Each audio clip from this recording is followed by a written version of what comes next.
Bonjour, bienvenue sur Comment fait-on, heureux de vous retrouver pour une nouvelle recette. Aujourd'hui, nous allons réaliser ensemble un gazpacho de petits pois à la menthe. Vous allez voir, c'est très simple à faire et c'est délicieux. À faire vraiment en toute occasion et notamment pour les apéros, c'est franchement top. Vous avez les ingrédients directement sur la vidéo, donc place à la recette, c'est parti. Allez, on va commencer cette recette en mettant de l'eau à chauffer et en rajoutant une bonne pincée de sel dans l'eau. On attend que cette eau arrive à ébullition comme c'est le cas là. On prépare les petits pois. Alors juste pour info, moi c'est des petits pois congelés. Pourquoi? Parce que déjà ils sont plus pratiques pour faire la recette. On va avoir une couleur plus jolie que les petits pois que l'on pourrait avoir en conserve. Mais si vous n'avez que des petits pois en conserve, ça marchera quand même bien, hein. Il suffit de bien les égoutter et le goût sera peut-être un petit peu différent, mais ça marchera quand même. Moi, l'avantage des petits pois congelés, c'est qu'on peut en avoir toute l'année. C'est valable aussi pour les petits pois en conserve, vous allez me dire. Mais du coup, cette recette, on peut la faire tout au long de l'année. Moi, je la préfère plutôt chaude.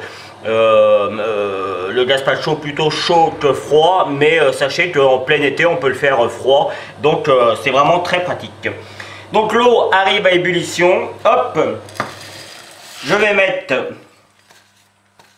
mes petits pois à chauffer et c'est parti pour 15 minutes. Je prépare une petite passoire. Alors je vais la mettre au niveau de mon évier, hein, évidemment, je vais pas en faire ça là.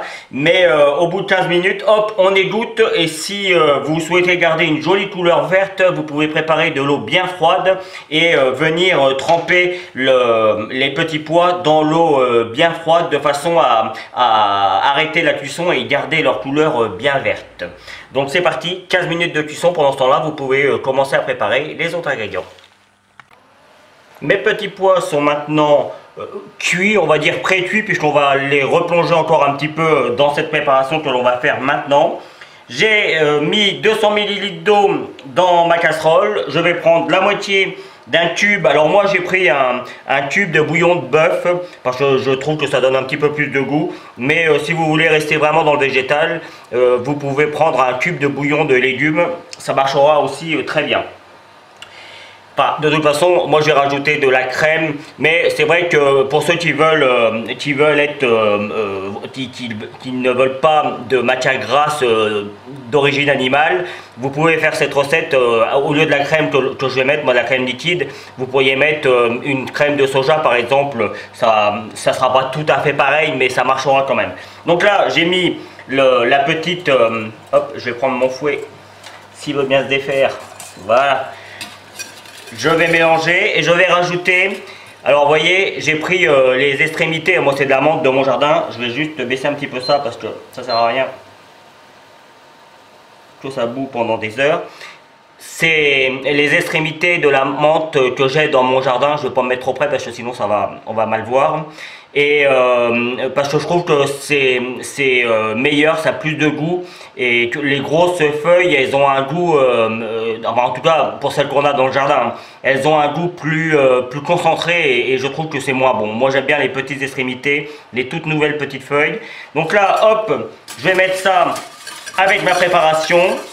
Je vais ramener à ébullition et puis je vais laisser le tout infuser une fois encore pendant 15 minutes. Pourquoi? Parce que moi je veux laisser infuser les feuilles de menthe et je vais les enlever après. Je ne veux pas les garder dans la préparation.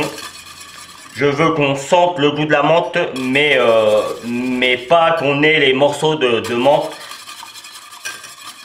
On pourrait le faire, hein, on pourrait les laisser, puisque de toute façon, après, je vais mixer l'ensemble dans mon blender. Mais voilà, déjà, on a l'odeur de la menthe, là, c'est super.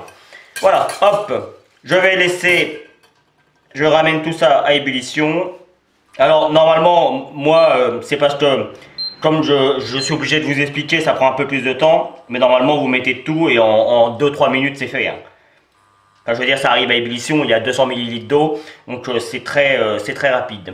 Juste une petite indication, moi là je suis parti sur 200 ml d'eau, mais j'en ai gardé un petit peu parce que quand je vais mélanger, je verrai la consistance, et si je considère qu'il faut rajouter un petit peu d'eau, ben, je rajouterai un petit peu d'eau.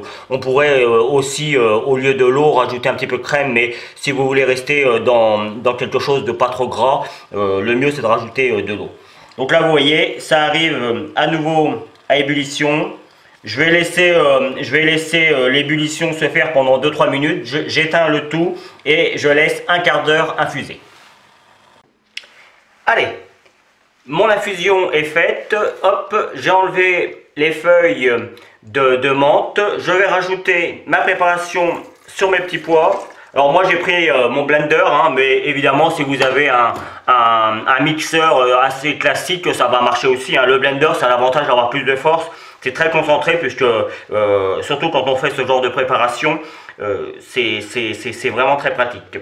Donc on commence par mélanger tout ça. Hop. Alors, juste une info, moi je rajoute pas de sel pour le moment. Pourquoi? Simplement parce que déjà le cube, le bouillon de viande est déjà salé, voire très salé. Donc rien que ça, on a déjà salé également l'eau dans lequel on a fait cuire les petits pois.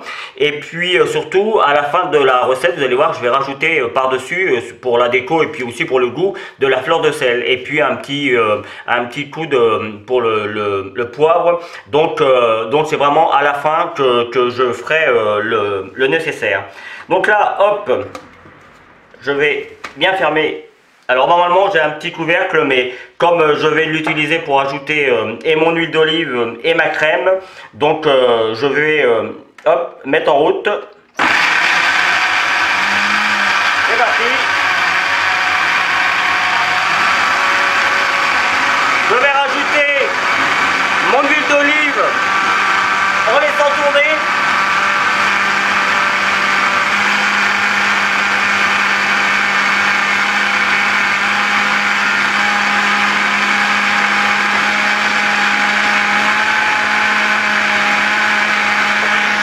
Je laisse tourner avec l'huile d'olive pour que l'émulsion se fasse. Désolé pour le bruit.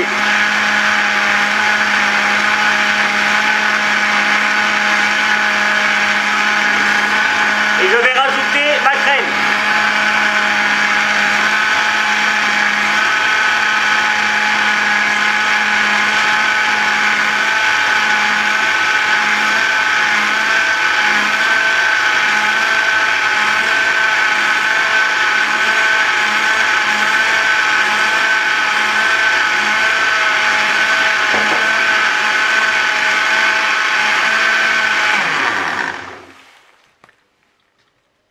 Je regarde si la consistance est bonne.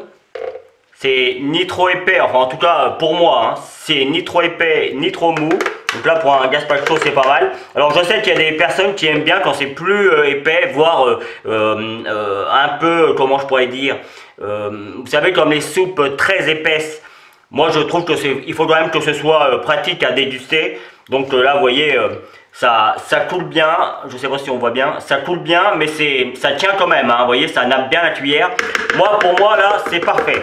Après, si vous voulez avoir quelque chose un petit peu plus épais, vous mettez un tout petit peu moins d'eau, enfin, avec la préparation que l'on a faite, au lieu de 200 ml, vous en mettez 150 et ça marchera très bien. Donc moi là, je vais encore le mélanger pendant 1 minute de façon à ce que l'émulsion et la crème ainsi que l'huile d'olive, tout ça, ça se mélange bien. Normalement, on ne l'arrête pas. Moi, je l'arrête parce que comme vous avez pu le constater, ça fait un petit peu de bruit et on a du mal à entendre ce que je dis. Donc vous n'arrêtez pas jusqu'à ce que vous obtenez la bonne consistance. Donc c'est reparti et je vous retrouve pour la petite déco de tout ça.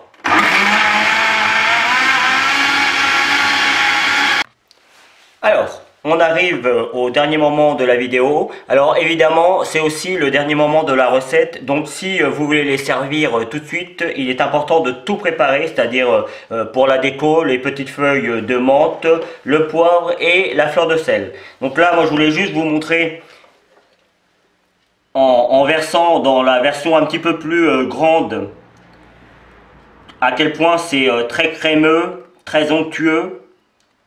J'ai qu'une envie, moi, c'est de le déguster tout de suite. Là, il est encore chaud. Moi, c'est comme ça que je l'aime, là, pas chaud bouillant, mais encore tiède. C'est franchement, pour moi, c'est là où c'est le meilleur. Mais encore une fois, la majorité du temps, il y en a beaucoup qui le consomment froid. Donc là encore, c'est vraiment un choix. Alors ça, c'est plus pour cette version-là, c'est plus pour une entrée. Et puis la version là en petit, c'est plutôt pour des apéros. Et franchement, je peux vous garantir que si vous faites ça, vous allez régaler vos invités. Hop, pour la déco, un petit coup de poivre, vous voyez, un petit moulin, pareil pour le, juste comme ça. Je vais mettre ma fleur de sel dessus. Ça se voit à peine, mais vous allez voir quand les gens vont surtout pour les petits, pour le plus grand, si vous voulez mettre un peu plus de sel, vous pouvez en rajouter un petit peu avant de le mettre dans le verre. Vous goûtez, et si vous considérez que c'est pas assez salé, attention toutefois, hein, parce que vous allez quand même rajouter de la fleur de sel. Mais l'avantage des petits, c'est que vos invités vont tout prendre d'un coup. Donc la fleur de sel, tout ça, tout va se mélanger ensemble. Le plus grand, il risque d'y aller en plusieurs fois, ou alors vous mettez une petite cuillère et vous leur dites de bien mélanger. Donc pareil pour la fleur de sel, hop. La fleur de sel, pourquoi? Parce que ça a beaucoup plus de goût. Et puis c'est tout fin. Mais quand vous avez goûté à la fleur de sel, vous pouvez plus vous en passer. Vous en mettez partout. Et puis pour la déco, vous voyez, j'ai été chercher à nouveau des petites feuilles dans mon jardin. J'ai été les chercher au dernier moment pour que elles restent bien. Alors je vais faire les deux premières. On pourrait en laisser une sans rien, après tout, pourquoi pas. Et puis le plus grand, hop, je vais juste venir. Vous voyez, c'est suffisamment onctueux pour maintenir tout ça.